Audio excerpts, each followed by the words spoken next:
Shout out to everybody who's getting out there and early voting and stuff. I know I saw some stuff from people earlier today when I posted about it on my Facebook page that early voting has been, there are issues. There are issues with early voting. But these are predictable issues with early voting because people had issues with early voting and voting during the primary, right? First, let's just back up for a second. This is the first election, this first presidential election cycle since the gutting of the VRA, the Voters' Rights Act in 2013 by the Supreme Court. Section 5 protections were removed. No racism. We don't need it anymore. Rip that up. Problem solved, right? Wrong. We're seeing in places like North Carolina, we're seeing in places like Florida, we saw in Arizona during the primary. North Carolina is really interesting because that's considered, one of the crucial must-win states for Hillary Clinton, and voter turnout is down in the early voting. But also, the NAACP is actually suing the state of North Carolina for wrongful purging of predominantly Black Democratic voters. And we've seen this issue of purging in Ohio. Shout out to everyone talking about how great Kasich is and Republican governor of Ohio that purged several thousand people from the rolls unjustly.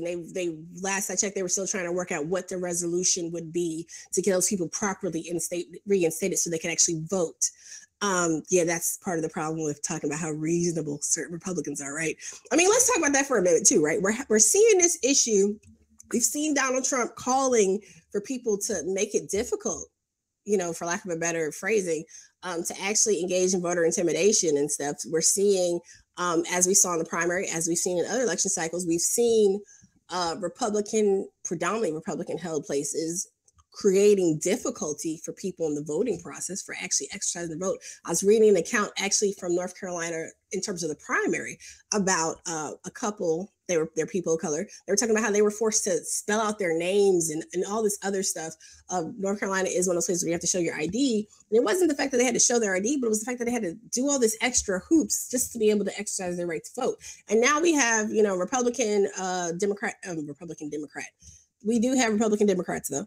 Republican presidential candidate Donald Trump actually saying, to challenge people at the polls, to question them, all types of stuff. And it's highly problematic what is happening right now, but it's also to some extent preventable, or at least it should have been anticipated by the Democratic brass, by Democratic elite, and by many of these organizations whose job it has been to actually protect the vote. If you have time on Tuesday, definitely check out election protection. There are trainings going on, that election protection, the lawyers committee, people are there. This is what they do. So it's great to post on social media to share the information, but make sure you're actually reporting issues that you're having too, right? Because I know people talked about the caliber. We've had machines. They've had it happen here in Georgia. I early voted Sunday. I was in and out in 15 minutes. My daughter went with me. I'm proud to say that I early voted for Jill Stein. Yay. We all know that I have my own reservations about Jill Stein and the Green Party, but I have a clear conscience. I feel absolutely good about my vote. But it was more important for me to vote about the local issues that were on the local and statewide issues that were on my ballot. We are looking at an amendment to the Constitution here in Georgia that would allow our crooked governor to take over and basically state run, to take over schools. It's just all types of stuff. They want to disband or adjust the Judiciary Ethics Commission. I mean, it's all types of going on our local and state issues. And that was the most important thing for me on the ballot. And so I absolutely encourage them. I know folks are discouraged. I know folks are disgusted. I know you don't want to be bothered. Regardless of who you're picking in that presidential slot, because I'm never going to tell you who to vote for and how to vote. I shared with you how I voted because that's me. But what I will say is you absolutely need to be paying attention to what's happening on your local and your state ballots, because that's where the majority of the issues that affect our lives, that's where the majority of decisions are being made. So please, shout out to the Alabama Democratic Party who claims that they're going to actually pull for all their Democrats in the next, it's 8:00 at night, so the next 5 days, right? Good luck with that. I really hope that includes Jesse Smith running in the 3rd congressional district, veteran, proud father, community member, somebody that's worthy of the support of the state party. Not that we need your approval, but I mean, if you're gonna put some money behind get out the vote efforts, you need to be making sure you're getting one more seat in Congress in the 3rd district. Brandon, what are your thoughts? Because I just went on a roll right there. No, I mean, I agree with everything you said, but I would add that the entire way we do voting in America is meant to suppress the vote. So let's be honest, like voting, we talked about this before we came on air, but voting occurs on a work day that's not a national holiday in a country where not everyone is guaranteed days off that they can just suddenly take. A lot of people, the poorest of us, the most vulnerable populations, are, fundamentally given extra burdens as it comes to voting. You have to take extra time off, or maybe if you can't make it before or after work, if you're working double shifts, whatever might occur prevents you from voting. At the same time, I don't think we can ever talk about voting in America without talking about the disenfranchisement that occurs of our ex-felons. Like, not like we talk about voter suppression in terms of African Americans in general, in terms of minorities in general, but we have an entire population of people who have been to jail, who are now unable to vote simply by nature of having been to jail. And in a country where so many people are sent to jail for drug-related offenses, non-violent drug-related offenses, although no matter what your offense should be, you should still be allowed to vote. We should have prisoners in jail voting. Let's be honest. Like, you should be allowed to cast your vote from inside the prison, from my opinion. But yeah, I agree. I was saying to you earlier, like, I know we talked a lot about how it should be a federal holiday, but it did not even dawn on me because I'm thinking, like I said, I know I've had a day off before and I didn't have to use leave. Well, I must have been thinking about the elections when I voted in college and grad school and stuff, because I have to work. And if I want to volunteer, if I want to do election protection or anything like that on Tuesday, I need to take leave, which takes away from, I'm gonna share this with y'all because y'all fam. My father is sick right now, and we're dealing with that as a family. And I need to save my leave in case I need to help out my stepmother and my brother and my, in caring for my father right now. And so having to take leave to go volunteer to help protect and ensure democracy is carried out properly.